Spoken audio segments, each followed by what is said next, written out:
Hello, everyone. I'm Susan Rowe, and I work for the Office of Precollege Programs at Oregon State University. Welcome to my overview of the broader impact ecosystem of OSU Precollege Programs. I will be sharing some basic topics, some frameworks, and tools for precollege stakeholder engagement. This presentation was designed for early stage, early career, broader impacts professionals. It is an introduction to broader impacts and societal benefits of research, more broadly speaking. I will briefly talk about how our pre-college programs engage with partners and discuss scholarly fields intersecting broader impact work. We will discuss four main topics. We will define broader impacts and societal benefits of research, discuss intersecting fields relevant to broader impact work, and review OSU pre-college programs as an example of a learning landscape of practice, and introduce our engagement model. Ready? Let's dive right in. In our work at pre-college programs, we adopt the NSF broader impact perspectives, align with the guiding principles and questions developed by NABI, and support the mission of ARES to emphasize inclusive public engagement for the promotion of a diverse STEM workforce. But what does it mean to do broader impact? Now, I recognize that some of you may already know some of these basic ideas, but it does not hurt to review, does it? So I hope you stick with me. So what is broader impact? If you click on the logo, you can access the National Science Foundation's proposal guide. NSF defines broader impacts as the potential to benefit society and contribute to the achievement of a specific desired societal outcomes. Click the image to learn more, but in short, NSF desired outcomes in broader impact work can be achieved through research topics that benefit society, the research activities themselves, and outreach activities supported by research projects, if they are to achieve a broader impact goal. Here are a few broader impact goals that our pre-college programs link to K-12 audiences.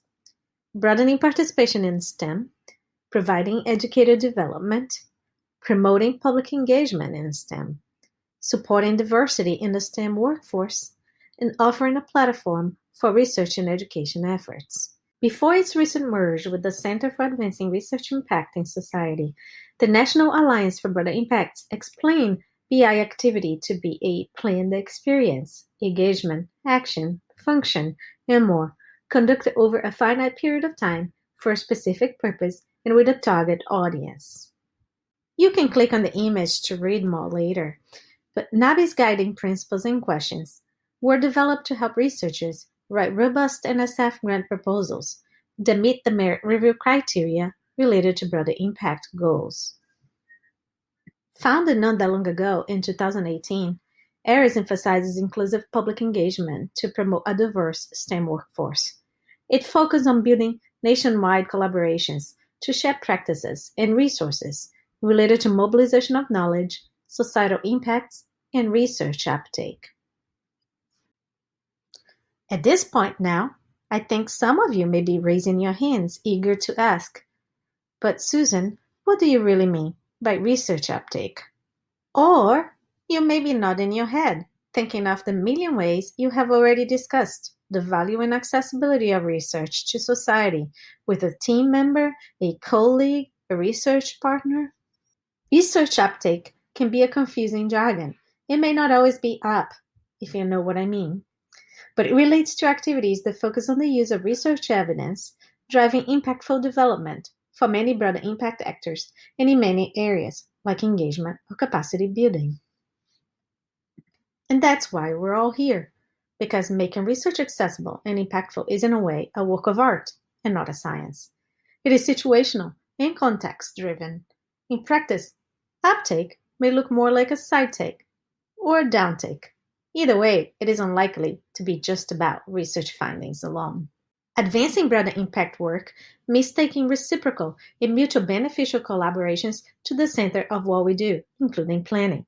Engaged pre-college programs, like our SMILE program, for example, do not only have a distinct institutional mission, but hold unique models of engagement with communities and partners. Because pre-college programs are a forum for this very kind of engagement with K-12 communities, we continue to codify the art and science of pre-college education post-secondary awareness, and workforce development.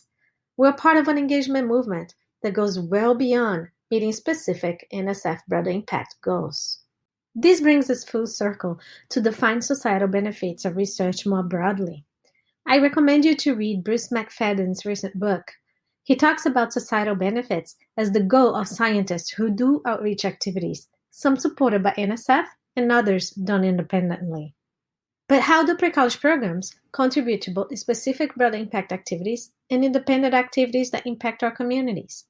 First, as a program, we co-create activities with researchers, teachers, students, partners, developing a collective broader impact identity.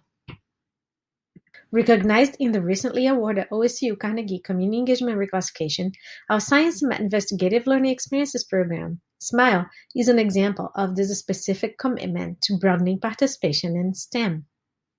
Second, as a forum for K-12 engagement, we also are involved in a variety of activities independently of partner grants and specific broader impact plans. We harness our collective resources and reach partnerships. Click on Corvallis Open Classroom to explore a partnership of internal and external partners in dialogue with local community for fostering more walkable, bikeable, and livable neighborhoods in our town Corvallis. No grants involved, just making time and space to learn together. Here's another book recommendation for thinking further about pre-college programs as an engagement movement. It offers a holistic but critical view on the work of pre-college units, considering shifting demographics, some dimensions important for the work, and emphasizing our lack of actual research on our models, practices, tools, and knowledge building. This finally brings us to another topic of conversation. Can you think of an intersecting scholarship field relevant for the work to achieve broader impact goals? I bet you can. In fact, there may be quite a few of them bubbling around our heads right now, each with different epistemologies, theoretical frameworks, tools, and practices. The truth of the matter is that every single one of these fields have useful tools and resources for quality broad impact planning, one way or another. Let's examine just one that is pretty much central to our work, the engaged scholarship field. In the work of engaged research, teaching and learning, and outreach, scholarly impact on society happens through collaborations between institutions of higher education and their larger communities for the mutually beneficial exchange of knowledge and resources. Do you think this is very different from the definition of broader impacts? It does not seem that disconnected, does it? That's because it really isn't. The scholarship of engagement has much to offer public engaged scholars, including me, you, and those we partner with for broader impacts. Critical principles relate, as we understand, intergenerational dynamics, and power relationships, democratic thinking, and institutional transformations. Just like in broader impact work, the body of knowledge that informs engaged work with communities may be about a particular issue, a disciplinary theory, conceptual framework or model, or the scholarship of engagement itself. It may be knowledge about the scholarship of teaching and learning, a population, community, context, or setting, or it may be about paradigms, methodologies, or approaches. Even more, it may be knowledge about collaboration techniques, engagement processes or methods, practices in reflection, evaluation, or assessment, or really any combination that can be of those knowledges. The theories, frameworks, methods, and practices within the scholarship of engagement, broader impact work, and the learning sciences involving our pre-college programs really create a space where knowledge boundaries extend in a learning landscape of practice. Using this specific framework of pre-college programs as learning landscapes of practice, the concept of knowledgeability comes to play as an outcome of learning with respect to a landscape. That includes a lot of practices, which require a team approach. Also, people who work at the landscape level are considered conveners who enable new forms of social learning capacity. Think about broad impact professionals, researchers, and partners working together as conveners. In this learning landscape of practice framework, our pre-college engagement model generates knowledgeability maps. which guide our broader impact activities, promote research uptake, and further develop our skills, tools, and understanding of research impacts of society. And it is arriving at this landscape that I end this conceptual overview of our pre-college programs work for K-12 broader impacts.